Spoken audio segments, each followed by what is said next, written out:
আমার production house থেকে প্রতি বছরে 2টি করে ফিল্ম যাবে। প্রপার কোনো বিনোদনের জায়গা নেই। কোথায় ঘুরতে যাবো, ফ্যামিলিকে নিয়ে কোথায় সময় কাটাবো? শেয়ার বাজারে আপনি আজকে রাতে কোটিপতি, সকালে আপনি ফকির। আপনি যখনই প্রপার কোনো বিনোদন পাবেন না, তখনই তো আপনি খারাপ কাজে লিপ্ত হবেন। তো আমাদের দেশের বিনোদনের কিন্তু প্রয়োজন আছে।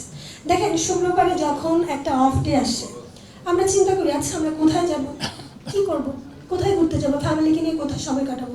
তার কারণ হচ্ছে আমাদের প্রপার কোনো বিনোদনের জায়গা নেই। সে এই জায়গাটা তো আমাদেরই তৈরি করতে হবে।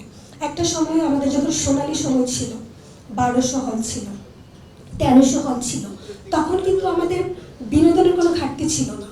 তখন আপনি দেখেন যে কয়টা ছেলে মেয়ে আসক্ত হয়েছে বাবা গাঁজা বা অন্য কোনো নেশাতে, আসক্ত হয়নি। কিন্তু তখন ম্যাক্সিমাম যারা ইয়াং জেনারেশন, তারা ফিল্ম দেখতে যেত। ইভেন আমিও নিজেও গিয়েছি, আমার ফ্রেন্ড সার্কেল নিয়ে গিয়েছি। তো আমার বড় বোনরা দেখেছি যে তারা ফিল্ম দেখার জন্য, একটা ফিল্ম কবে আসবে, নতুন ফিল্ম কবে আসবে, কবে সালমান শাহ শাবনূরের ফিল্ম আসবে, কবে মৌসুমী সালমান শাহ ফিল্ম আসবে, এরকম অনেক দেখেছি যে ট্রাই করে তারা বসে আছে একবার হলে যাবে।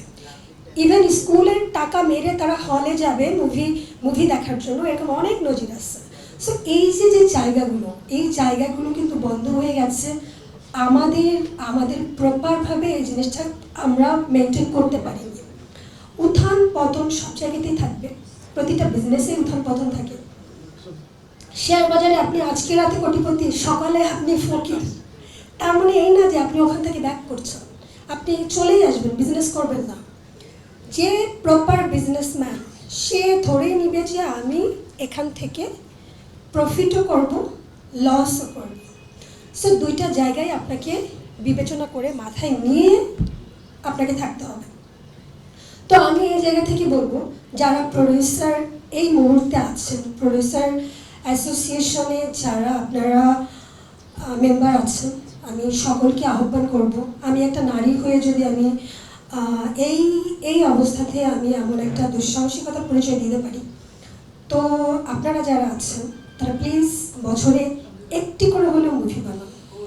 আমি আজকে আপনাদের এখানে বসে আমি ঘোষণা দিচ্ছি, আমার প্রোডাকশন হাউস থেকে, এটি আমার প্রথম প্রোডাকশন, খিলাড়ি জেড ফিল্মস থেকে নির্মাণ করা হয়েছে। আমার প্রোডাকশন হাউস থেকে প্রতি বছরে 2টি করে ফিল্ম যাবে, এবং আমি বলেছি যাবে, ইনশাআল্লাহ যাবে, আমি যদি বেঁচে থাকি, আর মরে গেলে আমাকে মাফ করে দিয়ে। তো আমি চাইবো প্রতি বছর নতুন আর্টিস্ট তৈরি হোক। আমি হিরো উপহার দিতে চাই, আপনাদের মাঝে হিরোইনও উপহার দিব। সো আমার পাশে আপনারা প্লিজ থাকবেন। আমি একটা সাংবাদিক মহল, এটা যে কত বড় শক্তি, বিশেষ করে মিডিয়াতে যারা আছেন তারা আমরা জানি এবং আমরা উপলব্ধিও করতে পারি। সো আমি আমার সাংবাদিক ভাই বোন যারা আছে সকলের কাছে অনুরোধ করব, আপনারা সবাই আমার পাশে থাকবেন। আমি যে মনোবল নিয়ে এগিয়ে এসেছি, আমি এই মনোবলটা ক্ষুণ্ণ করতে চাই না। আমি আমার প্রোডাকশন হাউস থেকে, এটা আমার শুরু, এই শুরুতে হয়তো অনেক ভুল ভ্রান্তি আমার থাকতেই পারে, এই জিনিসগুলো আপনারা ক্ষমাসুলভ দৃষ্টিতে দেখবেন। হ্যাঁ, আমি যদি বারবার ভুল করি, বারবার আপনাদেরকে আমি আশাহত করি, তখন আপনারা অবশ্যই আমাকে বলবেন যে ঠিক আছে, আপনাকে দিয়ে হচ্ছে না। বাট প্রথম আমি সবাইকেই বলবো, আমার প্রোডাকশনের যদি কোনো ভুলভ্রান্তি থাকে, সেটা অবশ্যই আপনারা ক্ষমাসুলভ দৃষ্টিতে দেখবেন।